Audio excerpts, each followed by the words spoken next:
Assalamualaikum warahmatullahi wabarakatuh. Waalaikumsalam warahmatullahi wabarakatuh. Selamat siang Bapak Ibu. Siang. Sebelumnya saya terima kasih karena Bapak Ibu semua sudah berkenan hadir dalam acara diseminasi budaya positif, yang mana ini adalah materi di modul 1.4 CGP atau calon guru penggerak. Saya sendiri menjadi CGP Angkatan 9 yang akan menularkan atau mendiseminasikan bagaimana sih budaya positif itu yang harus ada dan kita tularkan kepada seluruh warga sekolah. Berikutnya, nah sebelum kita masuk ke materi, kita lakukan ice breaking dulu biar lebih semangat. Bisa ya? Bisa. Karena sudah ini agak sore, jadi mungkin Bapak Ibu capek, maka bisa dengan duduk saja. Ice breakingnya adalah permainan kata. Kalau saya bilang sebenarnya, maka Bapak Ibu lakukan sebenarnya yang saya perintahkan. Tapi kalau kita bilang sebaliknya, maka Bapak Ibu lakukan adalah kebalikan dari apa yang saya ucapkan. Oke. Cukup dengan kepala saja, sederhana Pak. Misal, jika saya bilang sebenarnya kanan, maka Bapak Ibu akan menoleh ke kanan. Kiri, Bapak Ibu menoleh ke atas. Kalau sebaliknya, saya bilang atas. Oke, bisa ya? Bisa. Oke, kita coba bersama-sama. Sebenarnya, oleh kanan, oleh kiri, menunduk. Atas, sebaliknya, kiri, atas, bawah, tolak kiri. Oh iya. Lah, oke, ayo tepuk tangan buat kita semua. Oh iya katanya. Kurang fokus. Semoga sebentar lagi ketika masuk materi bisa lebih fokus. Oke? Lanjut. Nah, lapar. Nanti ada konsumsi di belakang. Jadi selama diseminasi ini nanti ada 3 materi yang akan saya paparkan. Yang pertama adalah kita harus mengetahui apa sih kebutuhan dasar manusia. Kemudian pasti setiap seseorang itu melakukan sesuatu ada motivasi atau latar belakang dorongannya. Dan yang terakhir adalah posisi kontrol guru. Kita sebagai seorang guru itu ada di posisi mana ketika menghadapi murid-murid kita di sekolah. Lanjut. Kebutuhan dasar manusia. Lanjut. Nah, ada pertanyaan pemantik. Saya minta nanti setiap Bapak Ibu akan menulis jawabannya di sticky note. Kemudian saya minta tolong kepada Bu Atiyah untuk mengumpulkan hasil dari Bapak Ibu guru dan menempelkannya di kertas pelanur di depan. Saya bacakan. Pertanyaannya adalah, Ibu Ambar, seorang guru wali kelas, sedang bingung menghadapi ulah salah satu murid di kelasnya yang bernama Doni. Di beberapa anak di kelas 11 itu mengeluhkan tentang Doni yang sering meminta bekal makan siang mereka dengan paksa. Jika Anda menghadapi situasi seperti Ibu Ambar, apa yang Anda lakukan? Menurut Anda, kira-kira apa alasan Doni melakukan hal itu? Silakan ditulis di sticky note berwarna kuning ini.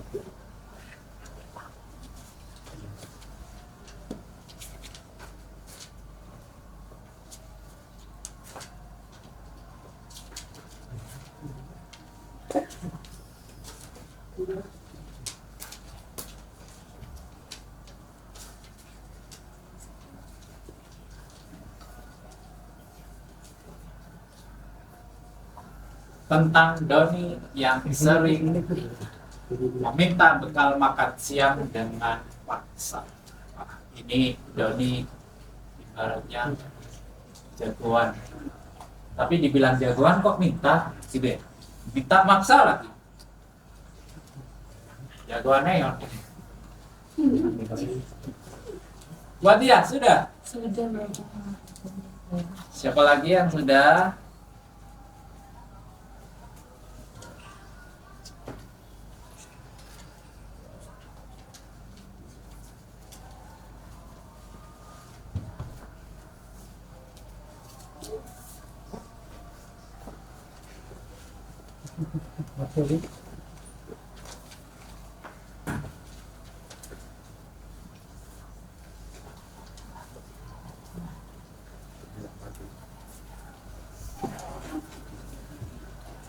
Oke, sudah ada beberapa jawaban. Tapi saya minta buat dia bisa membacakan jawabannya. Oh, baik Pak, saya kelihatan kok dari sini. Untuk jawaban saya adalah untuk yang pertama, kalau saya menjadi Ibu Ambar, apa yang akan saya lakukan? Yang akan saya lakukan pertama adalah memanggil Doni terlebih dahulu untuk melakukan konfirmasi, menanyakan apa sih sebenarnya alasan Doni melakukan merampas dengan paksa bekal makan siang teman-temannya. Habis itu, setelah itu mencarikan solusi. Dan kira-kira kenapa alasan Doni melakukan hal itu? Alasannya satu, karena dia lapar atau dia membutuhkan kebutuhan dasar dia sebagai seorang manusia, yakni yang pangan. Terima kasih. Oke, tepuk tangan untuk jawaban buatnya. Jadi kalau minta makan, pasti alasannya adalah lapar. Mari kita cocokkan jawabannya dengan kebutuhan dasar manusia. Lapar tadi kira-kira di 1, 2, 3, 4, 5 kebutuhan dasar manusia ada di mana lapar itu? Bertahan hidup. Kebutuhan bertahan hidup. Benar sekali. Jadi kebutuhan bertahan hidup itu salah satunya adalah apa? Makan, minum, tidur, kemudian sandang pangan papan itu ya. Ya. Punya rumah. Kalau sudah punya rumah nanti nambah lagi tuh. Rumahnya harus bagus gitu kan. Nanti harus ada pagernya, harus ada mobilnya dan yang lain-lain. Tapi kita berbicara kebutuhan bertahan hidup. Yang paling utama adalah makan dan minum. Kemudian ada juga kebutuhan dasar yang lain, yaitu kesenangan. Sama, siswa kita di kelas itu juga mempunyai 5 kebutuhan dasar ini. Karena ini sifatnya alami. Ya, kesenangan apa sih yang disenangi oleh siswa kita di kelas? Kalau konteksnya adalah belajar mengajar, bagaimana siswa itu bisa menerima materi yang kita ajarkan dengan perasaan senang dan tertarik? Itu yang akan kita cari solusinya. Kemudian kasih sayang, ini juga dimiliki oleh mereka. Apalagi kita mengajar di SMK, Bapak Ibu ya. SMK itu kan sudah tahap remaja. Nah, ini sangat ketara sekali nih kasih sayang dan rasa itu. Biasanya di kelas jika ada anak yang jahil, nyamper gitu kan ya. Nah, itu berarti dia sebenarnya Saya kemudian penguasaan. Wah, ini nih. Mungkin Bapak Ibu sudah mulai berpikir nih, oh di kelas ada nih anak yang kayak gini. Pengennya menang sendiri gitu. Kalau ada kerja kelompok, saya Bu, tapi saya mau kelompok saya harus sama ini. Saya nggak mau kalau nggak gini. Nah itu butuh penguasaan. Kemudian yang terakhir adalah kebebasan. Ada siswa kita di kelas tuh, ketika diberi tugas, enggak Bu, saya capek nulis. Loh, kamu harus nulis? Enggak. Maka sebaiknya kita, ya sudah, kamu maunya apa? Saya bikin infografis Bu, silakan. Bu, saya ngerjakan tugas sambil dengerin musik ya. Oke, silakan bebaskan. Mungkin dengan begitu dia bisa menangkap materi dengan mudah. Bu boleh dengan makan-makan, Bu dengan minum, boleh. Bu sambil ngemil ya, Bu sambil tiduran ya, boleh.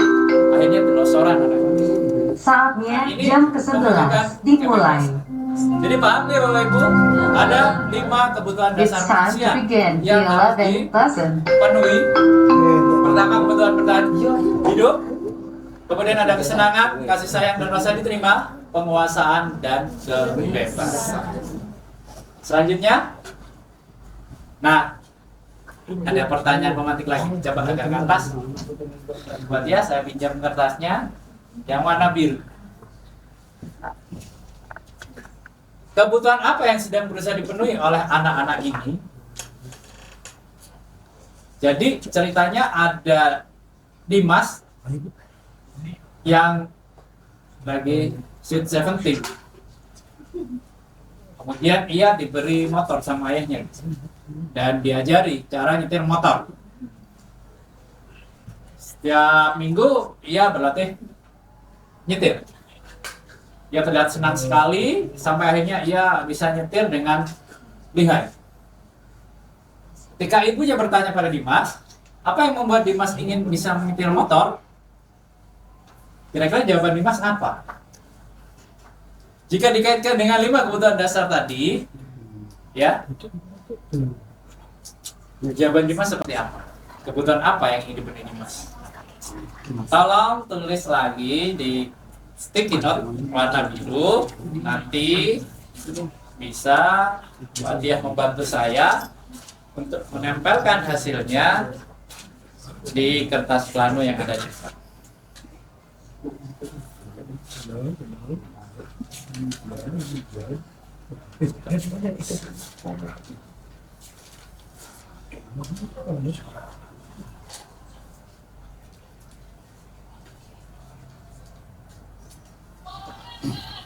Tujuh 17 tahun tuh punya SIM apa belum?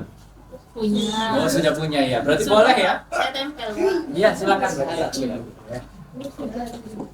17 sudah punya ya, berarti anak kita jika ke sekolah naik motor itu berarti dia sudah punya SIM, karena rata-rata anak SMK itu kan umurnya 16 sampai 17 tahun. Mungkin ada yang sudah selesai?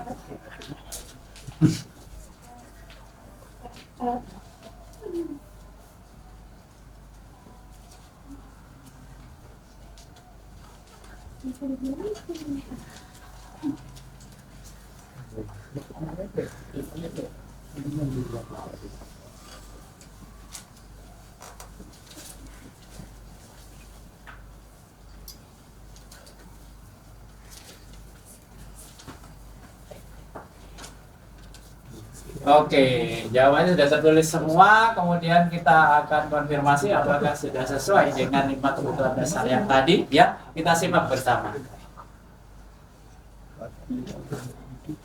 Jadi inilah kira-kira yang Dimas jawab ketika ditanya ibunya tadi. Menyetir motor itu seru. Jadi dari kalimat itu menunjukkan bahwa kesenangan. Aku merasa bangga dan keren. Jadi kelihatan keren, apalagi motornya Ninja ya. Parkirnya selalu di depan tuh. Padahal dapat utang. Biar bisa jalan-jalan di motor sama teman-temanku. Hoax ini yang jelas bisa sama pacarnya biasanya. Nah ini cinta dan kasih sayang. Oke, anak sekarang kan gitu ya. Nggak mau nggak keluar sama temannya, tapi kalau di ya OTW. Iya. Aku senang bisa pergi ke tempat-tempat yang aku suka. Nah ini kebebasan. Jadi remaja itu memang sukanya keluar sama teman-temannya dan ke tempat-tempat yang sedang viral, healing istilahnya sekarang. Jadi itu semua menunjukkan kesenangan, penguasaan, cinta dan kasih sayang, serta kebebasan. Oke, lanjut Bapak Ibu. Nah, ini.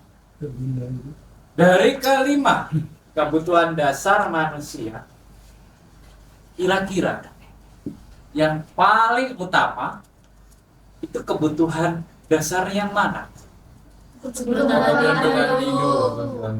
Kebutuhan bertahan hidup. Apa alasannya kira-kira Bu Atia mungkin?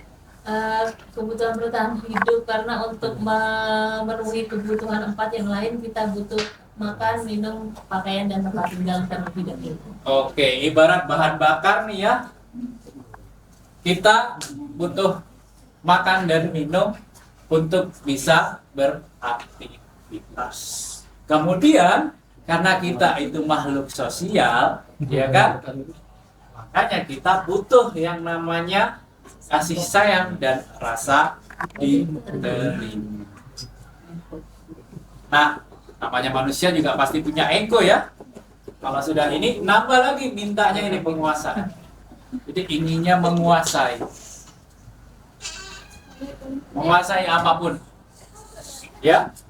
Kemudian, nah ini biasanya bisa melengkapi. Yang mana dulu? Apa kesenangan atau kebebasan? Yang jelas ketika kebutuhan bertahan hidup sudah terpenuhi, rasa kasih sayang dan rasa diterima dipenuhi, maka yang ini akan muncul. Yang mana dulu? Itu bergantung nanti situasional. Ya. Oke, jadi kesimpulannya adalah yang paling mendasar atau yang paling penting adalah kebutuhan bertahan hidup. Lanjut. Nah, itu tadi kita sudah belajar tentang 5 kebutuhan dasar manusia yang tentunya itu juga ada pada diri murid-murid kita. Berikutnya adalah motivasi perilaku manusia. Jadi kita dalam melaksanakan atau melakukan sesuatu itu pasti ada dorongan, ya kan? Ada latar belakangnya. Coba kita refleksi, kita bercermin kepada diri kita sendiri.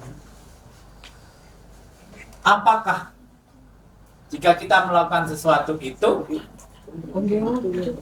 atas dorongan diri kita sendiri atau dorongan orang lain? Misal, nih,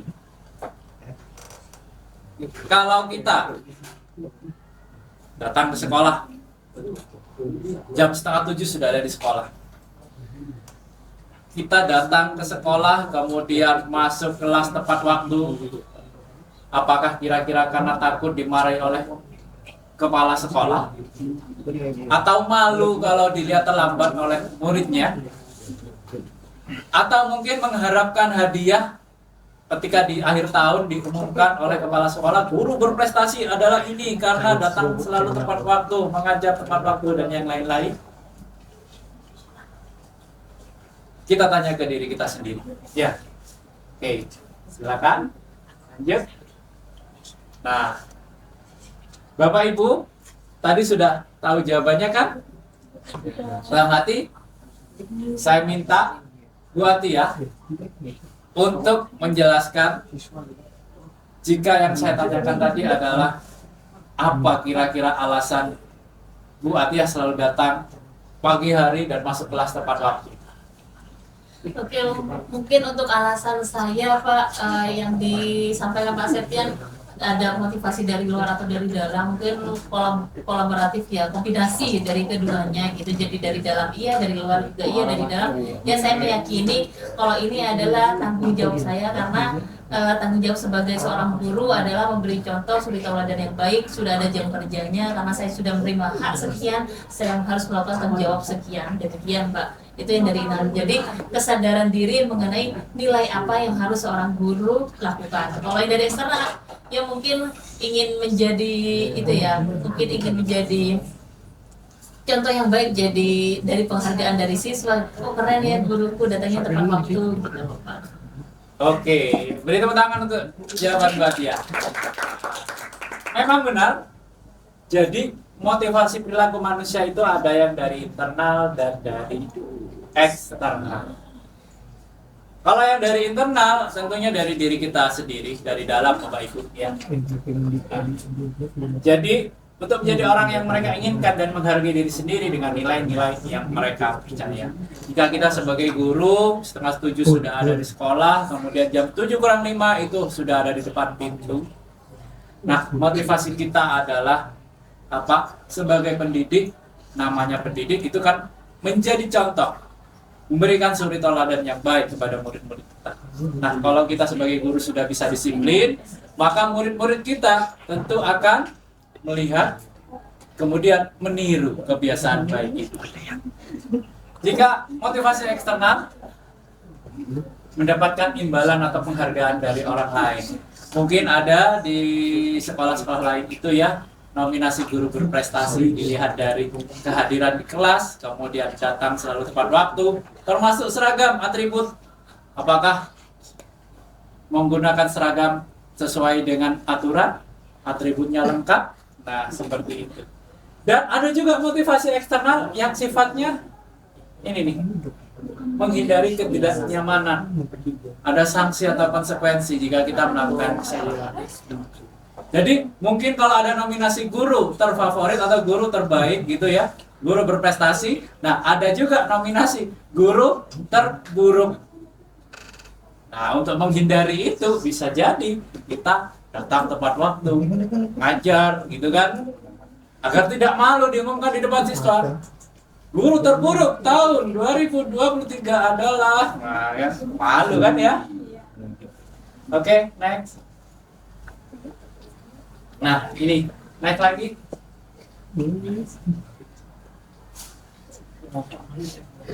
Berdasarkan konsep 5 kebutuhan dasar ini, dalam rangka mewujudkan lingkungan dan budaya sekolah yang positif, Belajar menyatakan bahwa kapasitas untuk mengubah diri ada dalam diri kita.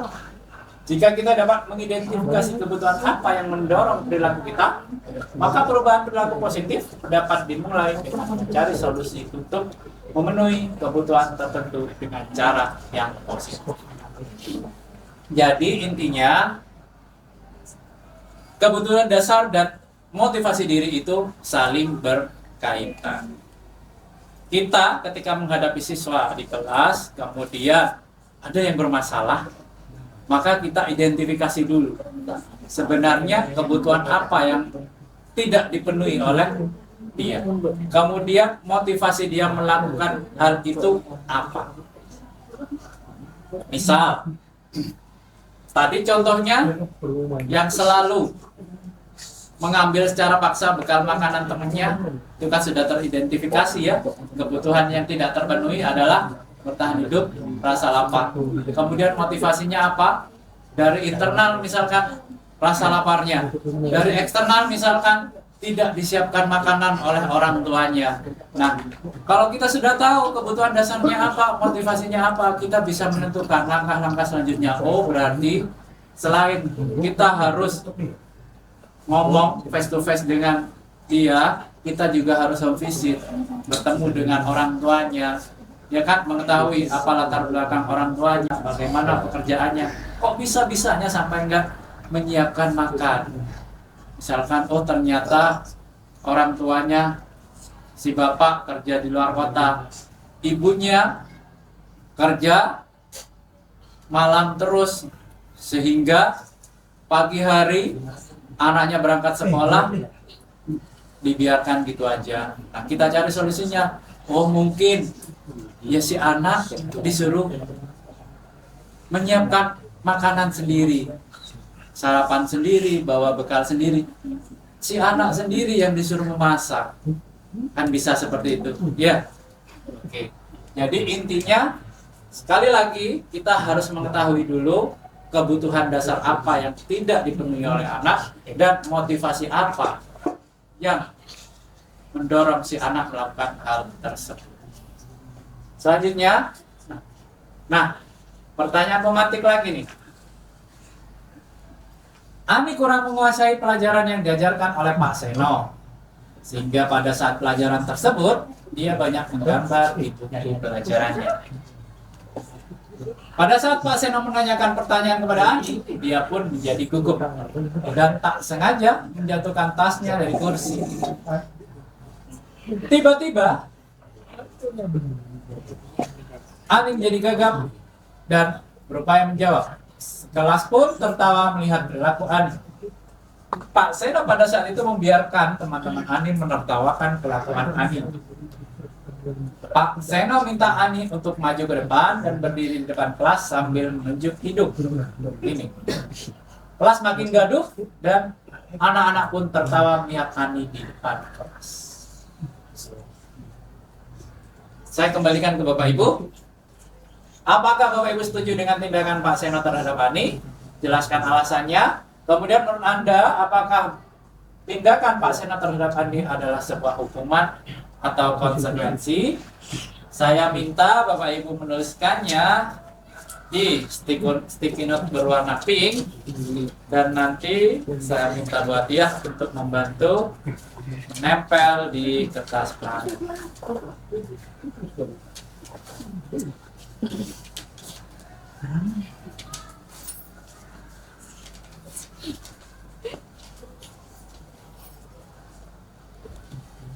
Ini sering kita temui ya di kelas ini, Bapak Ibu.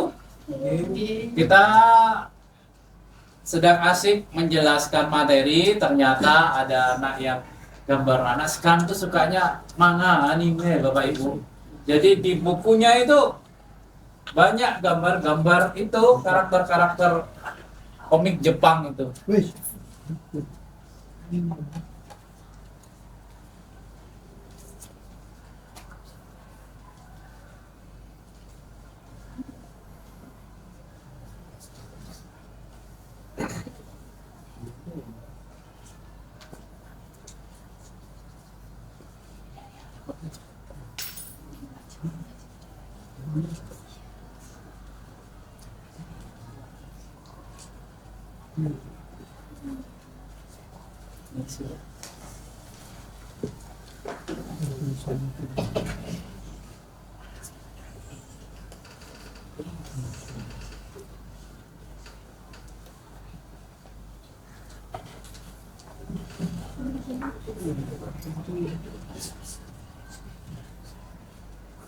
Nah, tadi semua sudah menjawab. Sekarang saya minta Bu Atiyah untuk menjelaskan jawabannya. Bagaimana Bu Atiyah? Baik Mbak Setia, terima kasih atas kesempatannya. Di sini saya jelas tidak setuju dengan tindakan Pak Seno terhadap Ani. Mengapa? Karena Pak Seno di sini melakukan mempermalukan Ani di depan kelas dan juga membiarkan Ani untuk dibullying secara verbal maupun non verbal oleh teman-teman sekelasnya. Dan menurut saya tindakan Pak Seno terhadap Ani adalah sebuah hukuman karena dilakukan secara tiba-tiba. Oke, terima kasih, tepuk tangan.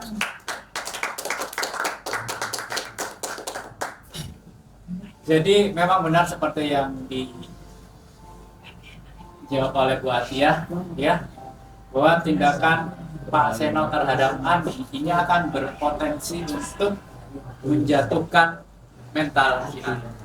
Bahkan lebih parahnya lagi, bisa jadi dengan kejadian itu akhirnya teman-teman sekelas Ani akan membulinya. Jadi dia akan selalu diejek terus-menerus. Ani nggak bisa, Ani dihukum, Ani. Akhirnya si Ani akan merasa dongkol dan dendam. Bisa jadi dendam ke gurunya Pak Seno atau dendam kepada teman-temannya sekelas. Nah, itu bahaya. Tapi yang menarik di sini ada kata hukuman dan konsekuensi. Ini sama atau enggak ya? Mungkin selama ini pemahaman kita hukuman dan konsekuensi itu sama. Nah, kita lihat sama atau beda. Oke, next. Ini Bapak Ibu. Ternyata hukuman dan konsekuensi itu berbeda. Hukuman itu bersifat tak terencana, spontan gitu ya, tiba-tiba. Kemudian murid tidak tahu apa yang akan terjadi dan tidak dilibatkan. Hukuman bersifat satu arah. Jadi biasanya guru atau pemegang otoriter yang memberikan. Hukuman yang diberikan bisa berupa fisik maupun psikis atau dua-duanya. Seperti tadi kasusnya si Ani, itu dua-duanya. Mungkin Pak Seno memberikan hukuman fisik ya, dengan cara dia berdiri di depan dan unjuk hidung, tapi yang kena itu ternyata juga psikisnya. Nah, yang paling bahaya itu jika psikisnya yang diserang. Ya, oke. Kemudian konsekuensi. Nah, konsekuensi ini sebenarnya sudah terencana. Karena sebelumnya sudah disepakati sesuai peraturan. Murid dibuat tidak nyaman dalam jangka waktu pendek. Kemudian sikap guru di sini senantiasa memonitor murid. Jadi sebagai pengawas tuh, gerak-gerik murid jadi tidak bebas. Karena apa? Ketika dia bergerak, ada aturan. Bergerak ada aturan, bergerak ada aturan. Ketika melanggar sedikit, langsung. Nah, yang ketiga ada yang namanya restitusi. Mungkin ini yang baru kita dengar. Ya, restitusi itu apa? Restitusi itu adalah proses menciptakan kondisi bagi murid untuk memperbaiki kesalahan mereka. Prosesnya kolaboratif yang mengajarkan murid untuk mencari solusi sendiri. Murid jadi bertanggung jawab atas perilakunya. Oke? Nah, sebenarnya apa sih bedanya konsekuensi dan restitusi itu? Kalau konsekuensi sudah terencana, kalau restitusi itu sebenarnya apa sih? Saya masih belum jelas ya, gimana proses menciptakan kondisi bagi murid untuk memperbaiki kesalahan mereka. Proses kolaboratif seperti apa? Murid bertanggung jawab perilakunya seperti apa? Itu kan ya. Kita bertanya-tanya. Selanjutnya, coba geser. Nah, ini adalah ilustrasi. Coba ke bawah sedikit.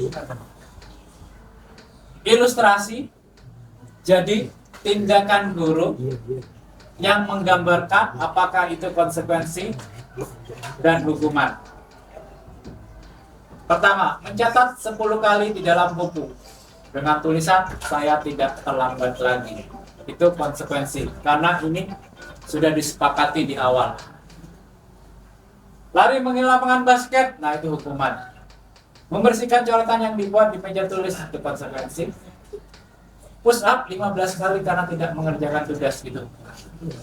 Jadi Bapak Ibu sekali lagi saya ulangi, konsekuensi itu sudah terencana. Biasanya kita ketika tahun ajaran baru pertama kali ketemu murid itu ada yang namanya kontrak belajar. Nah, itu konsekuensi kata lainnya. Jadi harus masuk tepat waktu. Belajar nggak boleh ini. Kalau ini hukumannya ini. Nah, itu konsekuensi. Tapi kalau hukuman sifatnya spontan. Jadi ada yang melanggar spontan saja. Kamu ini lari, kamu ini push up. Nah, gitu. Paham ya? Kemudian berikutnya ice breaking lagi karena saya melihat Bapak Ibu sudah mulai menguap. Oke? Sederhana. Tepuk semangat. Kalau saya bilang tepuk semangat, semangat. Seperti itu ya. Bisa? Bisa. Oke, yuk kita mulai. Tepuk semangat. Semangat. Semangat. Lagi sekali lagi yuk. Tepuk semangat. Semangat. Semangat. Tangan untuk kita semua. Udah SBT. Restitusi. Sebentar. Oke. Ini adalah konsekuensi dan hukuman. Lalu mana letak restitusi? Kira-kira ada yang bisa menjawab restitusi itu seperti apa sih? Ya, Pak. Buat Tia, silakan menjawab. Jadi kalau untuk restitusi itu perbedaannya sama konsekuensi dan hukuman, restitusi itu untuk jangka panjang. Jangka Jadi bisa panjang. berhubungan dengan keyakinan sekolah atau keyakinan kelas gitu. Jadi sifatnya itu tidak menyakiti siswa sama sekali, di mana untuk konsekuensi dan hukuman itu solusinya dari guru, tapi kalau di restitusi solusinya itu dipikirkan bersama antara guru dan siswa untuk menyadarkan siswa menyadari nilai dalam dirinya sendiri untuk jangka panjang. Oke, benar sekali. Jadi mirip dengan konsekuensi ya. Tapi kalau konsekuensi itu kan masih satu arah tuh. Jadi Bapak Ibu guru ketika pertama kali masuk di tahun ajaran baru bikin yang namanya kontrak belajar, ini harus ini kan Bapak Ibu guru tuh yang ngomong tuh tanpa melibatkan siswa tuh. Nah, kalau restitusi itu tadi kolaborasi. Jadi siswa diajak. Ayo, maumu seperti apa selama setahun ketemu saya? Bapak Ibu, ngajarnya harus sersan, serius tapi santai. Oke, catet. Bapak mengajarnya harus tepat waktu, catet. Nah, gitu. Jadi si anak menyampaikan.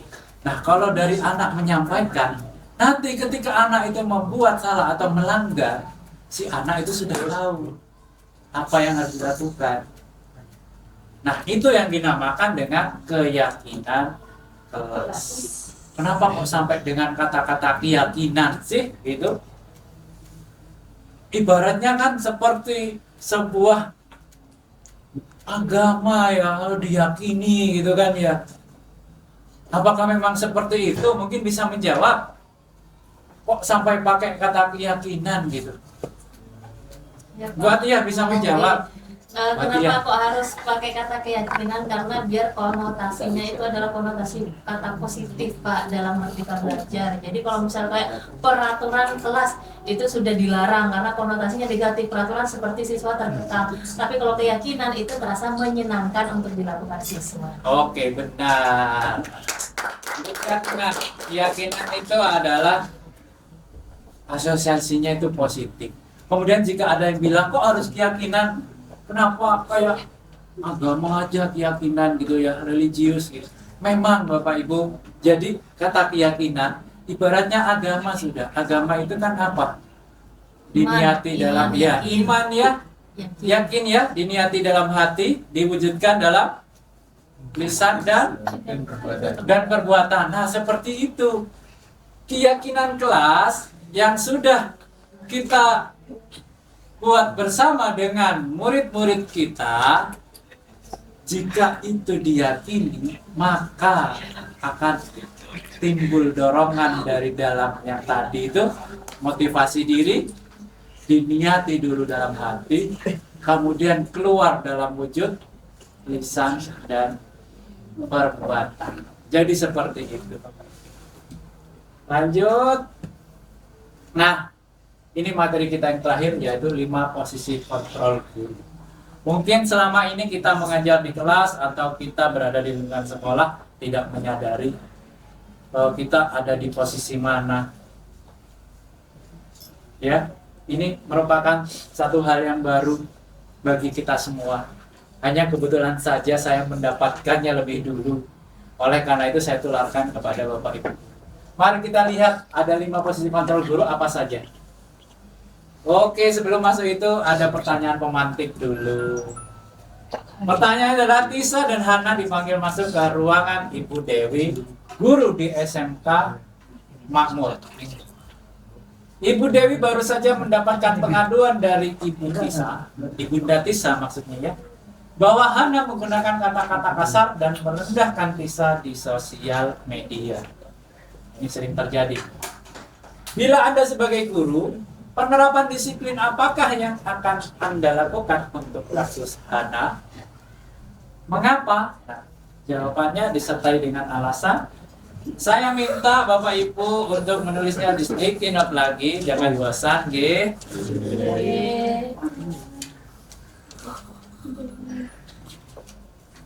Nanti dapat ayam gepok. Boleh nggak tadi tuh? Konsekuensi. Ada motivasi? Motivasi eksternal? Jadi bergerak untuk mendapatkan hadiah atau bergerak karena takut. Nah, boleh nggak tuh? Tidak. Berarti Bapak Ibu ikut di sini apakah karena ingin mendapatkan ayam gepok? Biar dapat ilmu. Oke, terima kasih. Silakan yang sudah selesai.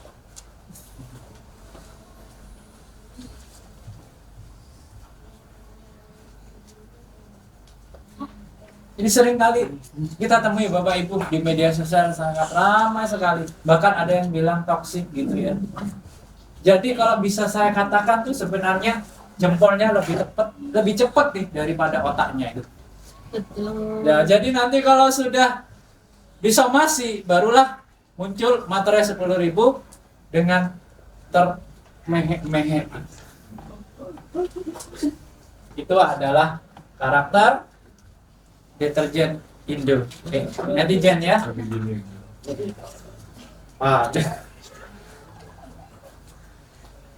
Kira-kira murid Bapak Ibu ada yang seperti ini nggak?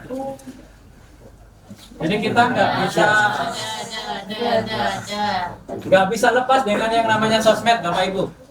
Siapa di sini Bapak Ibu yang belum punya Instagram? Punya. Yang belum punya Twitter siapa? Punya. Nah, harus punya Bapak Ibu. Kenapa? Ya biar kita nggak ketinggalan dengan multi. Dengan kita punya juga kita bisa memantau tuh. Ada kalau di Instagram itu Face itu Semepa Face. Nah, kalau Bapak Ibu follow pasti lihat tuh anak-anak di sana itu. Jadi ada fungsi kontrol juga. Oke? Nah, untuk pertanyaan ini saya minta buat dia lagi ya. Buat dia silakan dijawab. Baik, bila saya seorang guru penerapan disiplin, apa yang akan saya lakukan untuk kasus Hana? Yang pertama adalah melakukan konfirmasi apakah benar Hana melakukan hal demikian, lalu menanyakan kepada Hana apa alasan kenapa Hana melakukan hal itu, dan yang ketiga adalah mencari solusi bersama Hana apa yang haruslah Hana perbaiki untuk selanjutnya. Terima kasih. Oke, terima kasih buat dia. Kita beri tepuk tangan. Jadi memang benar jika ada kasus seperti itu kita harus memanggil dulu anak, ya, memanggil kemudian diajak bicara secara personal.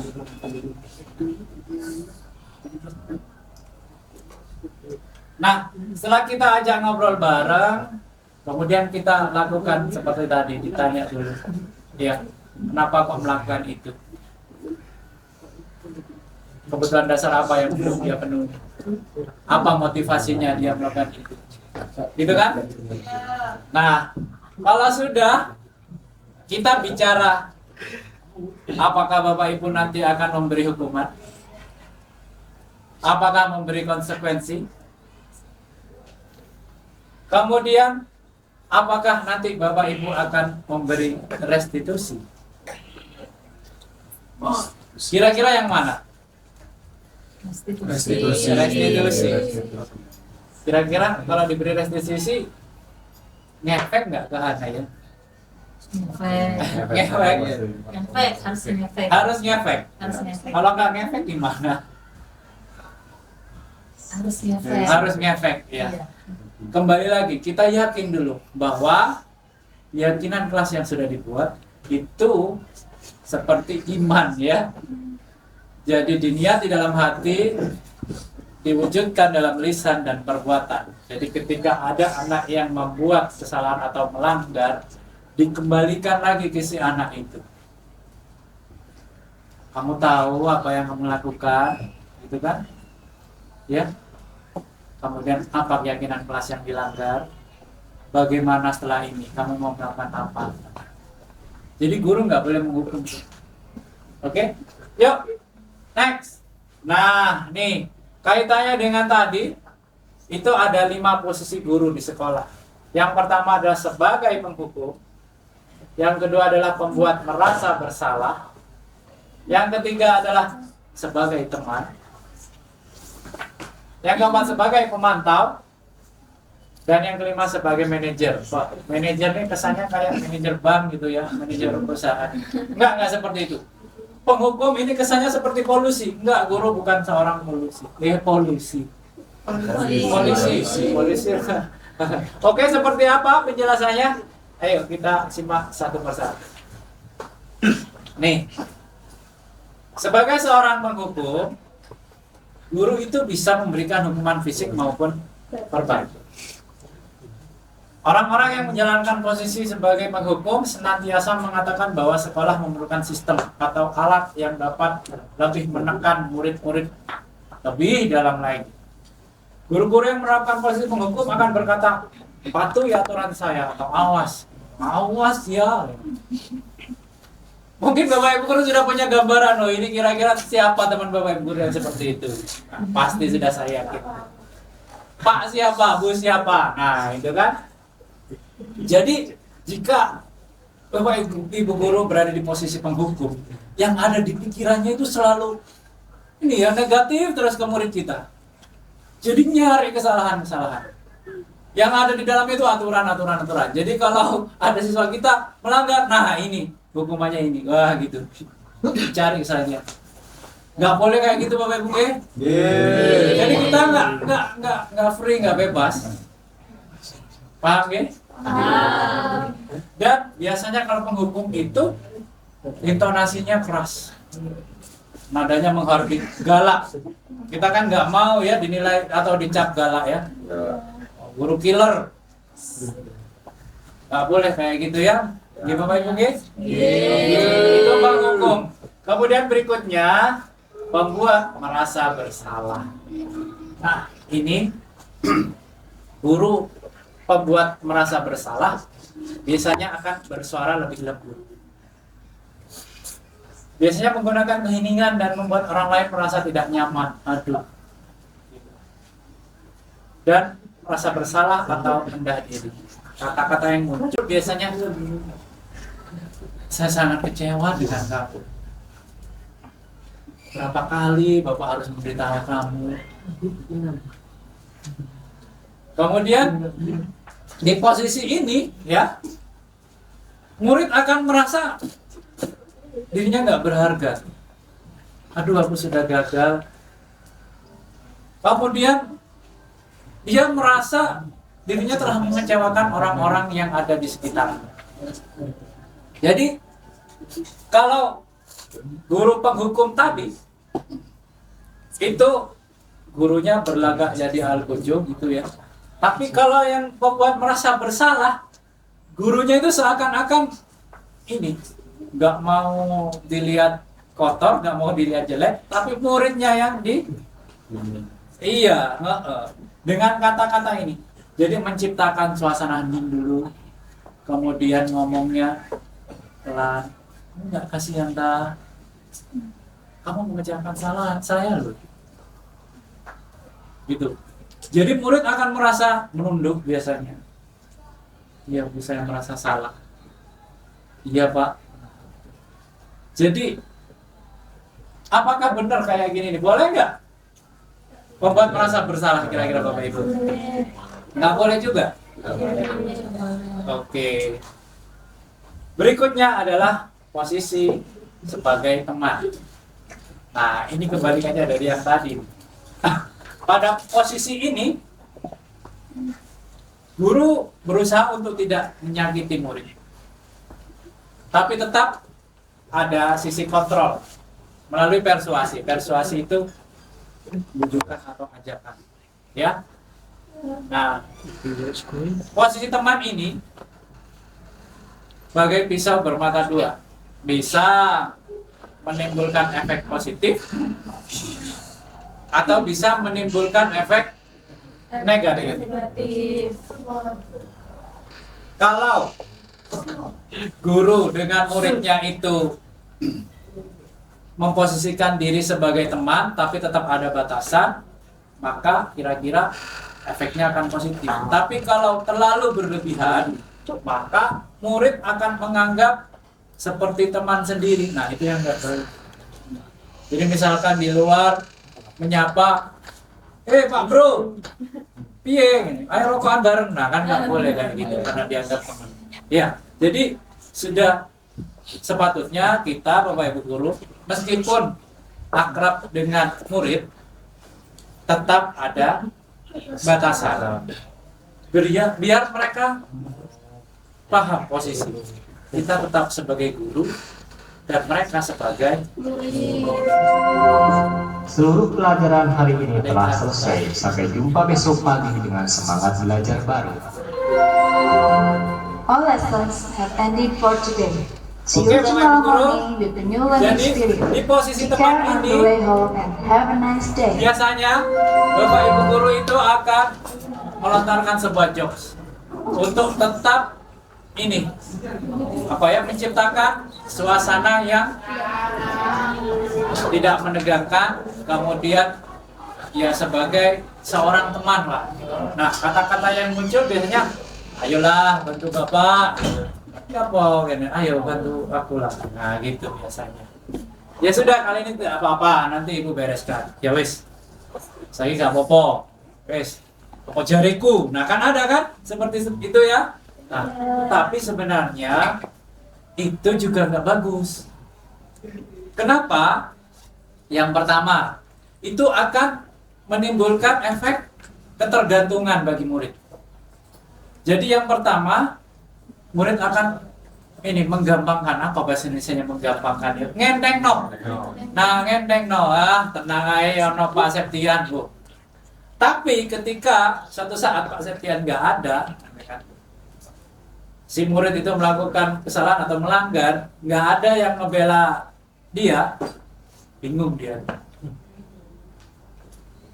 Ketika bingung, dia akan merasa bersalah, akhirnya kecewa dan down. Nah, itu efeknya. Paham ya? Jadi posisi teman itu boleh-boleh saja asal tidak efeknya ini yang tidak baik. Oke, berikutnya. Nah, ini posisi pemantau. Posisi pemantau berdasarkan pada peraturan-peraturan dan konsekuensi dengan menggunakan sanksi. Kita dapat memisahkan hubungan pribadi kita dengan murid. Sebagai seorang yang menjalankan posisi pemantau, pertanyaan yang diajukan biasanya, apa peraturannya? Apa yang telah kamu lakukan? Apa sanksi atau konsekuensinya? Seorang pemantau sangat mengandalkan data atau bukti-bukti tentang perilaku muridnya. Nah, jujur Bapak Ibu, sampai sekarang maksudnya ya, saya berada di posisi ini. Coba refleksi ke diri Bapak Ibu masing-masing. Apakah sama dengan saya? Enggak, berarti penghukum atau tergantung siswanya, Pak. Oh, tergantung siswanya. Kadang teman, kadang penghukum gitu, Oh, tergantung gitu. yang dihadapi. Oh iya, memang karena karakter setiap murid kita itu kan beda-beda ya. Iya. Nah, kita berposisi juga harus beda-beda. Beda-beda. Gitu. Benar. Sabarannya beda, Pak, sabarannya. Oh, beda. gitu. Jadi, kalau pemantau ini mungkin terlihat lebih elegan ya. Jadi, di posisi pemantau itu guru tinggal menjelaskan, ini loh aturan yang kamu langgar. Kamu sudah tahu kan kalau aturan yang dilanggar konsekuensinya apa? Nah, tinggal seperti itu. Tapi ada efek negatifnya. Sama seperti tadi. Akhirnya posisi pemantau, namanya juga pemantau ya. Jadi berusaha untuk selalu mengawasi gerak-gerik murid. Hidupnya nggak akan tenang Bapak Ibu kalau jadi posisi pemantau itu. Jadi matanya seperti mata elang tuh, gini-gini. Wah, nggak enak sendiri kan? Kita kan ingin ngajar dengan enjoy gitu kan ya? Nah, gimana ngajar dengan enjoy? Gimana biar murid kita tidak melakukan kesalahan? Atau jika melakukan kesalahan, murid kita harus digiminain. Berikutnya, yang paling ideal sebenarnya adalah posisi Manajer. bukan manajer bank, bukan manajer perusahaan. Jelas kalau itu ideal, tinggal duduk kerjanya tanda tangan gitu ya. Tapi manajer di kelas atau di sekolah adalah seorang guru menempatkan posisinya ketika murid berbuat sesuatu, murid itu juga berani mempertanggungjawabkannya. Nah, di posisi manajer, murid diajak untuk menganalisis kebutuhan dirinya maupun kebutuhan orang lain. Di sini penekanan bukan pada kemampuan membuat konsekuensi, namun dapat berkolaborasi dengan murid bagaimana memperbaiki kesalahan yang ada. Seorang manajer akan berkata, apa yang kita yakini? Apa rencana kamu untuk memperbaiki hal itu? Jadi seperti itu. Jadi kita memberi kebebasan kepada murid, tapi ada batasan. Batasannya apa? Ya kebebasan orang lain. Ketika ada yang melanggar, tidak kita hukum. Tapi kita kembalikan ke diri kita sendiri. Kira-kira perbuatanmu benar nggak? Benar, Pak. Oh ya, memang benar. Tapi apakah perbuatanmu itu merugikan orang lain? Iya sih, Pak, merugikan orang lain. Nah, kalau kamu tahu perbuatanmu itu merugikan orang lain, gimana kira-kira? Apa langkah selanjutnya yang kamu lakukan? Nah, itu manajer. Jadi munculkan pertanyaan-pertanyaan yang sifatnya membangun. Kemudian itu akan menggali potensi anak didik untuk, iya aku salah, iya aku harus minta maaf, iya aku harus memperbaiki diri. Nah, seperti itu. Posisi manajer mengontrol. Paham Bapak Ibu Guru? Nah, agar lebih paham lagi tentang 5 posisi kontrol guru di sekolah, Bapak Ibu dan kita semua Di musim akan menyimak konten hoax dengan taktik merusak reputasi lagi marak-maraknya. Silakan disimak Bapak Ibu Guru. Mungkin bisa diminum. Sampai ke kelas habis sebentar. Oh iya, silakan monggo Ibu. Salam bahagia Ibu dan Bapak guru hebat. Dalam penerapan disiplin positif restitusi, salah satu program yang dikembangkan adalah 5 posisi kontrol. 5 posisi kontrol dalam restitusi adalah proses perjalanan seorang pendidik agar dapat mengenali dirinya.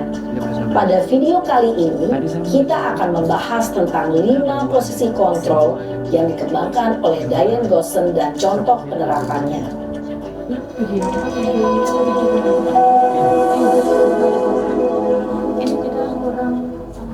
Lima posisi kontrol itu adalah: 1. Posisi penghukum. 2. Posisi pembuat merasa bersalah. 3. Posisi teman. 4. Posisi pemantau atau monitor. Dan 5. Posisi manajer. Untuk lebih memahami kelima posisi tersebut, mari kita saksikan kasus Naren yang terlambat hadir 20 menit di sekolah dan melihat bagaimana kelima posisi kontrol dalam menghadapi masalah tersebut. Biar langsung ke kesimpulan solusinya ya.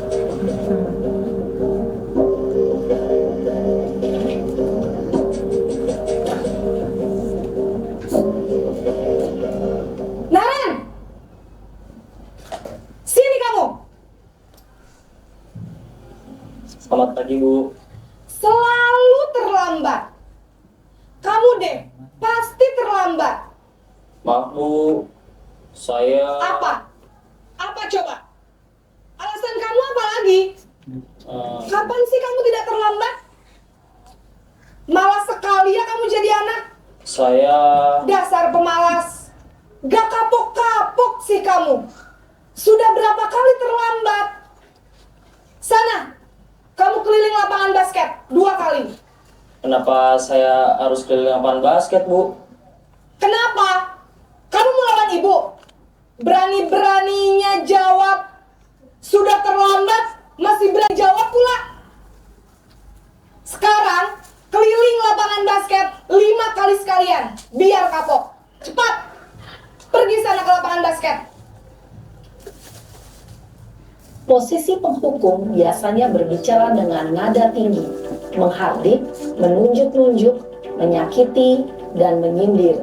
Hukuman bisa berupa fisik maupun psikis. Ibu dan Bapak guru hebat, dampak yang terjadi pada murid ketika guru berada pada posisi penghukum adalah murid cenderung akan memberontak, bahkan menyimpan dendam.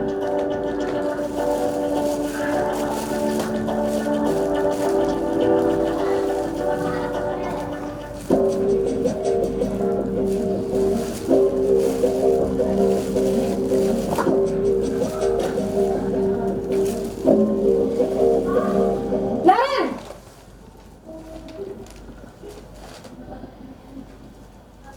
pagi, Bu. Naren. Kamu kenapa terlambat lagi, Nak? Ya Tuhan, Naren. Kamu senang ya bikin ibu susah ya? Kalau kamu terlambat lagi, nanti ibu yang ditegur bapak kepala sekolah, Nak. Disangka ibu tidak bisa membina kamu. Duh, gimana ini? Maaf, Bu. Duh, Gusti Naren. Kamu suka ya kalau ibu ditegur bapak kepala sekolah? Terus, sekarang ibu harus tulis apa ini di buku absen? Ini kamu sudah sering terlambat loh. Ibu harus apa coba? Maaf, Bu. Maaf sekali. Ya sudah, lain kali jangan bikin ibu susah lagi ya, Nak ya. Ibu tidak akan kuat lagi kalau kamu begini terus.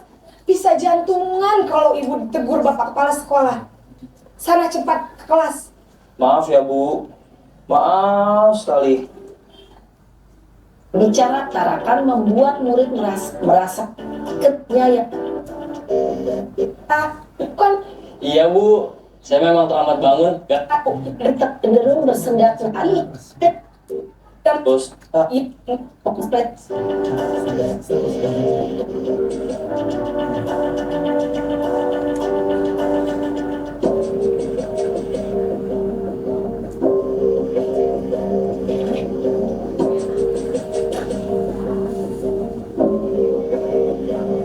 Naren.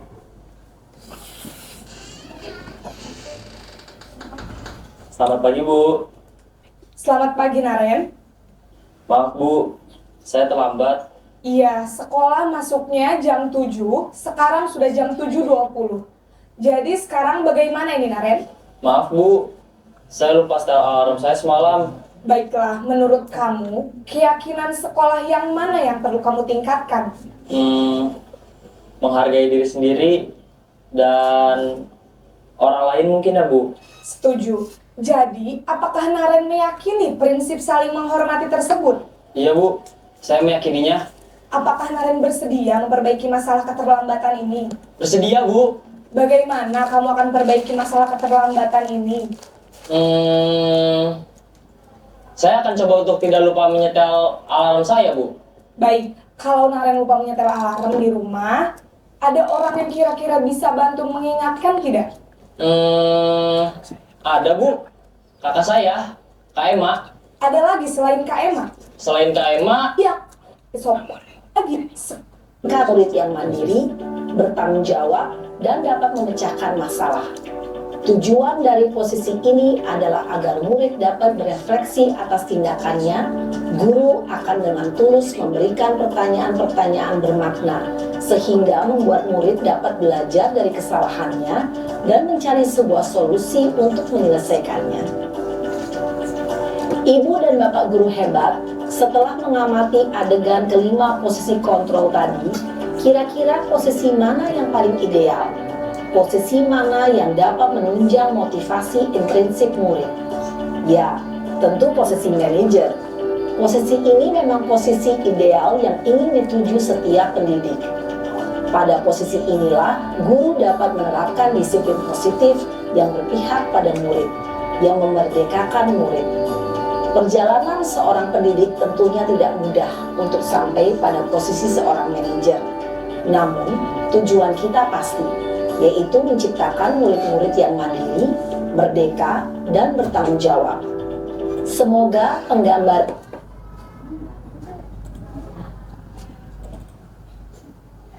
Oke Bapak Ibu, tadi sudah bersama-sama menonton tayangan YouTube ya tentang 5 posisi kontrol yang bisa kita lakukan di sekolah.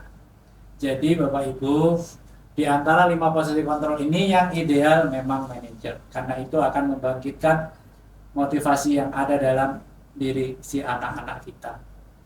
Ya. Jadi kita sudah sampai tahap akhir nih Bapak Ibu guru. Oleh karena itu, saya akan menyimpulkan dari awal. Yang pertama adalah kebutuhan dasar, ya. Kemudian ada motivasi. Kemudian yang terakhir adalah 5 posisi kontrol. Jadi jika dikaitkan dengan proses pembelajaran di kelas, jika ada siswa yang merasa bersalah atau melanggar, maka sebaiknya kita harus mengetahui dulu, mengidentifikasi dulu kebutuhan apa yang belum terpenuhi. Kemudian yang kedua, apa motivasinya dia melakukan itu. Baru kalau sudah kita temukan, maka kita posisikan diri kita sebagai manajer. Baik Bapak Ibu Guru, itu tadi diseminasi tentang budaya positif yang sudah saya dapatkan di modul 1.4 CGP ya. Saya berharap kita semua di sekolah ini dapat menularkan, dapat berlaku sebagai seorang manajer di sekolah. Kita rangkul bersama anak-anak kita terapkan budaya positif di sekolah kita agar apa? Sekolah kita semakin baik, semakin maju dan semakin hebat. Terima kasih, tepuk tangan untuk kita semua. Saya mohon maaf apabila selama presentasi ada salah kata maupun perilaku. Sekali lagi saya berharap kita semua bisa mewujudkan menjadi seorang manajer di kelas. Akhir kata,